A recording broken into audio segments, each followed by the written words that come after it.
Yeah, I'm ready. All right, Oliver. Well, first of all, give us a little bit of background about you. Yeah, obviously, I said you already directed a feature film, but tell me a little bit about yourself, please. Sure, sure. I'd probably go as far back as the military. When I went to the military in 1998, 2003, that's kind of like when my artistic endeavors and my acumen, I really started to notice it. So I started to write a lot in the military. I just started actually songwriting. I was a songwriter for a very independent music group in Washington, D.C., a music group. And I started to songwrite, and me and the group members used to just kind of just ruminate and come up with some really cool songs and that are very poetic and study the song structure. And then I started to learn the structure of three acts. So saying that, after I got out of the military in 2003, I thought to myself, hey, why don't I study music? I like music so much, I might as well do that. So then I went to Full Sail, which is located in Florida, which is a mecca, a school of just different arts for film, graphic design, and music. So I studied sound design, which is pretty much the design of sound for music, for film, for video games. I was more focused in maybe becoming an engineer for music groups. Halfway through the curriculum, I started to do sound design for films, which included Foley, ADR, and then I started to fall in love with the film process and just the background as far as even being a crew member, if you will. And simultaneously, I was practicing the art of writing. So doing that, I decided to myself, well, why don't I just become a screenwriter? I like music, I like writing. Isn't this what film directors do? They mesh the two. So saying that, I started to study screenwriting while I was in Florida. After class, I would even study the format of how to write a script, practice writing one specific script, and then I decided, you know what? Let me take this a little bit more seriously. After I graduated, I moved to New York and then went to study at the New York Film Academy to really, really laser beam focus on directing film. And while I was doing that, I had random jobs that helped me finance my short films, and I started directing short films. And then eventually, I took the big step to direct my first film, Such a Funny Life. That went well as far as success. It was successful in the sense of it had rave reviews. It was a good watch, and then I decided to myself with the momentum. All right, I'm ready for the big leagues, the second big league, and now to do my sophomore feature film, Hero.Loss.Dirt. Hero.Loss.Dirt, man. I want to get into this. Sure. Can you give us a little bit of a synopsis in your own words of what this film is about? Yeah, Hero.Loss.Dirt. It's my second feature film. It's another dramatic film. It's more of a thriller than Such a Funny Life. So it's about a psychologist who's hailed as a hero for the specific thing, the specific act that he does in New York. So he's pretty much a law in New York. He's a successful psychologist. He becomes a hero by saving a person, and this person that he ends up saving, I don't want to give away too much, but I do want to give away some of it. So he ends up marrying this person that he saves. Um, and then down the road in the story, he actually becomes a suspect in an accident that happened to her. So now it's watching this person being at the top and also watching people turn on him. So I kind of describe it as an independent, the fugitive. And then, but what makes it different is we actually see him travel to where she grew up, which is not New York, in West Virginia. And then we see this New York psychologist traveling in West Virginia, exploring the West Virginian people and seeing how different they and what was her upbringing. And then while she's there, we see one of her family members trying to discover exactly what happened. And it's the mesh between this New York psychologist who's very New Yorkish in this very Western mountainous region, and it becomes kind of like this mesh of a city film and almost like a Western film. So it was very exciting for me to write, and it's going to be very exciting to see. Yeah, sounds like a great project and just an exciting film. I can't wait to see how it ends. But the Yeah, beginnings are where we're at, and you're in a stage right now. And one of the reasons why I brought you on for this interview is because our filmmakers at our film festivals are maybe just moving into the stage you are, or planning to move into the stage you are at some point, and that is funding a feature film. sure. Um, you have chosen a crowdfunding source called WeFunder, and which is a little bit different from some other crowdfunding sources. Can you talk about how that works? Yeah, so Indiegogo and Kickstarter, those are the ones that are more ubiquitous, right? As far as in the filmmaking world. Those are more donation based. So those are pretty much, it is what it is. You donate towards the film. Perhaps you might get a perk or maybe not. So it's not equity based. WeFunder's equity based, meaning it's specifically for investors. Anyone can be an investor. So you're investing in the film. You're investing in the company, which eventually is the film. The film is underneath the company. So you're getting shares of the company. So that's pretty much the difference. It's more equity based. You're pretty much an investor. Once you invest in the film, you get it pretty much calculates what you get as far as shares of the company. And then we wait to see what happens with the film, which is going to be nothing but success. And then we receive the recoupment. Wow, that's great. So with WeFunder, it's kind of taken, in years past, you had to build all this stuff from scratch, like build this whole investment portfolio. And it sounds like an app that really, kind of streamlines that process for you. It does. It does. It's very interesting because, as I said, anyone could be an investor, and it pretty much outlines it out for you. Once you invest, you get a contract. You get to see what the number of shares you get. So it's really, really cool for those who wanted to invest in film and just couldn't find a way. This is definitely a way. Awesome. So, how are you doing on your? First of all, what is your goal, and what is your progress at the time of this interview? Sure. So yeah, this is where we're talking about the film biz, right? So just to know the structure of the film, how we plan to greenlight the film and fund the film, eventually is financing the film, raise equity and all production loan. And this will be helpful to other film directors that are moving from short films to feature films. Sometimes that doesn't happen necessarily in your first feature film, but with this one, I could say we have that pleasure, right? Where we did the first feature film and we had the struggles, and I'm not saying this isn't a struggle, but it's a different type of struggle. So the format of putting this film together is raising 1.2 and $1.2 million in equity, and then the other 1.5 is coming in a production loan. So the entire budget of the film is about 2.7 mil. So we need to raise about 1.2. I'd probably say we're about 1/4 there. So we have a bit more to go. And I'm still in negotiations with other investors that want to come on board as we see a little bit more traction, which we have. So once we raise 1.2 in equity, 1.5 will be coming from production loan, and we'll greenlight this film. Well, you talk about this being something for investors, and in a lot of things that we see in some of the other crowdfunding platforms, whether it be film related or not, is this approach of people kind of, really, I don't want to say spam, but really like just really pushing and pushing and pushing via email, and not really knowing their audience when it comes to trying to raise money for something.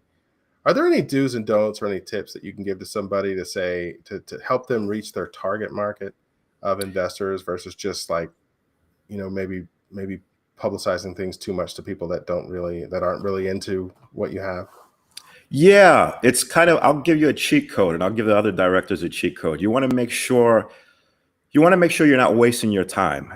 I understand we don't want to waste investors' times, and we don't waste other people's times as the recipient's time and the emails, which other ways of communicating, social media, but you want to make sure that you don't waste your time, right? So for instance, I'm raising equity via investors. I'm not going to approach people that I just know that don't have an investment portfolio, that just aren't into investing, and perhaps they're fledgling in their career and they're trying to make things happen with them. So we know that the chances of those people of investing is small. So you want to make sure you target people that perhaps have some kind of an investment portfolio, and that I have a reputation for funding and for supporting different companies. And I'm not saying that there's not a diamond in the rough, but I'd probably say just start off with that. If you're raising equity, look towards equity platforms, investors. Reach out to investors. Don't be afraid to reach out to investors. You shouldn't be afraid to talk to anyone, but just make sure that you're valuing your time. You want to make sure you don't reach out to people that you just know that aren't in a place to help out financially for your project.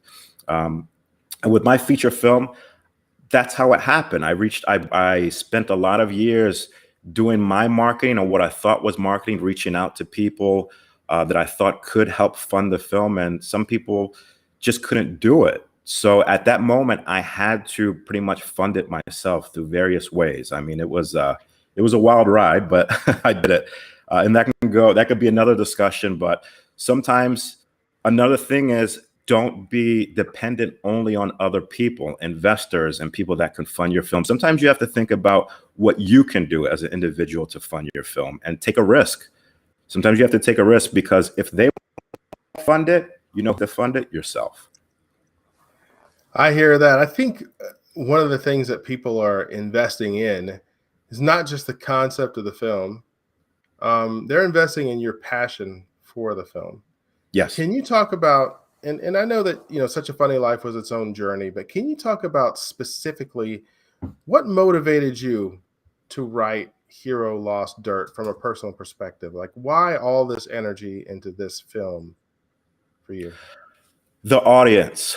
The audience is my inspiration. To see an audience watch a beautiful film that's visceral, that's emotional, that's painful, that's joyful, there's no better feeling. Definitely, and not in a narcissistic value, but just in a value of hedonistic. I really want them to enjoy it, and I want them to feel something. I felt like that. We all felt like that. The cast and the crew, when we watched Such a Funny Life, when we did our press tour, we watched the audience just really, really revel in the thoughts and in the scenes because they were so dramatic and so visceral. So that's my number one answer. It's always the audience. There's nothing better than to watch people go through this experience. I'd probably say that's my number one, my only answer. Yeah, good stuff, man. Yeah. Well, we put a link in the description if anybody wants to check out your campaign that you have on WeFunder. And it looks like it's got some steam. I hope that this information is really helpful to people who are entering the stage. And I appreciate your transparency talking about this. Can you talk a little bit just before we go? A lot of people are wondering when they hear about a film going into production, they're also thinking, oh man, do they have all their cast? Do they have all their crew? I mean, are they still looking for people? How's this? Is it pretty much set? Tell us how. Well, that's another film 101 here. Now it gets a little bit more complex, right? Mhm. Now we're dealing with my executive producing team, and I'll delve a little bit into it, and this will help out other filmmakers because they might not experience this on their first film, but on their second film. So since Such a Funny Life caught traction and we had great actors in Such a Funny Life, just not well-known names, but they will be, every single one. However, I digress. So with Hero.Loss.Dirt, I have a casting team now, which I didn't have it for Such a Funny Life. So I have a well-known casting team attached. They casted the film Wind River with Jeremy Renner, Lauren and Jordan Bass. So they are attached to the film. So when I first started in the film, this is the part where I started to learn more of the film business, where we started to reach out to B-list, A-list actors, to their agents and their managers, and they wanted to know, great, how far have you gotten with equity? We haven't gotten too far because we were just working on the development. So now we had to take a little pause and wait until we raised a little bit more equity without the lead actor, just the idea of the story, the idea of the script. So now once we reach a certain milestone with equity, that's when we the B-list, the A-list actors to attach themselves as a lead actor, to sign on perhaps with a letter of intent or just to sign on directly. Once we do that, then we have the lead actor, and then we start to do the domino effect of casting specific parts for actors that have well-known names in positions that I need filled. Although I am bringing some actors from Such a Funny Life, I also want to explore new actors, especially actors that could bring the value of the film up. So we are going to reapproach casting once we're a little bit funded, because that makes the agents and the managers say, okay, I see you're a little bit closer to funding and this film is going to happen. Now we can talk. So that's a little bit more of the inside film biz. All right. Well, this sounds like a great project, and I love your hands-on approach to it. I know that when you sent me an email, it had a link like, "Hey, you want to talk about this film? Let's talk about this film." Yeah. It looks like you really dedicated yourself to making yourself accessible, to talk about this funding phase. You want to talk about that a little bit? Yeah, for sure. I mean, it's all about marketing, right? It's really about marketing yourself. Whenever you're fundraising, even though you want to make sure that you market yourself because you have to represent the project. For me, it's uh, I'm passionate about it because I'm passionate about film. So I don't even know if I like speaking or if I don't like speaking. It just naturally flows out because I'm talking about the film. That's what motivates me. That's what motivates me to get this film done. I could talk about the film all day to make sure that this happens. So my other advice to filmmakers is, this is a marketing gig. You're going to be marketing yourself, which eventually is the film. So don't be afraid to put yourself out there to speak about the film and speak passionately about it, because it really, really will show that you want to make the film. Not only that, it shows that you're going to make a successful film. So marketing, marketing should be in the terminology of filmmaking, because that's part of the gig. I didn't know it, but now I know it for sure. For sure. Yeah, that's great. And one other thing I just thought of is, where does the film fit into the market? You mentioned The Fugitive. Is this film, the end product, is it going to be rated R, PG-13? Are there any other films you can throw out that maybe it's in a similar vibe? Yeah. There's a film. It's very different than these, but has the same tone, right? The same dramatic tone, the same palette, but forget about color palette. Let's say the same story tone. So The Fugitive, Out of the Furnace with Christian Bale, those are the two films that I kind of really, really relate those to. So I'd probably say rated R, but more of just a dramatic, suspenseful tone for that reason. So I'd probably R. And those are the two films that to me are influential towards this film, is The Fugitive and Out of the Furnace. It All right. mixes the two. Sorry, what was that last one? Yeah, it mixes the two genres, and I would probably say those are the two. Good stuff. Yeah, All thank you, right, buddy. Oliver. I'm excited. Is there anything else that you wanted to add before we get out of here? I just want to say thank you so much for the interview, and to all the filmmakers. If you are in the path of making a feature film, you're in the short film realm, like I was, like many other film directors have been, where perhaps you're on your first short film, your second short film, your third short film, and you're thinking about doing a feature film. It's possible. It's going to be a great leap, a big leap. But once you get it done, you'll start to notice that you're now in the realm of feature films. The same way that once you do your first short film, you have a little bit more confidence to do your second short film. The same thing is going to happen once you do your feature film. So it might seem like a huge leap, which it is, but once you accomplish that leap, you'll be staying in the same realm to do a feature film. So you can do it. And as I told you, if I can do it, they can do it. Awesome. Thank you, Oliver. Hey, I appreciate it, my man. Best of luck Thank to you, buddy. you. And thank you so much. All right, buddy. Thank you so much. All right.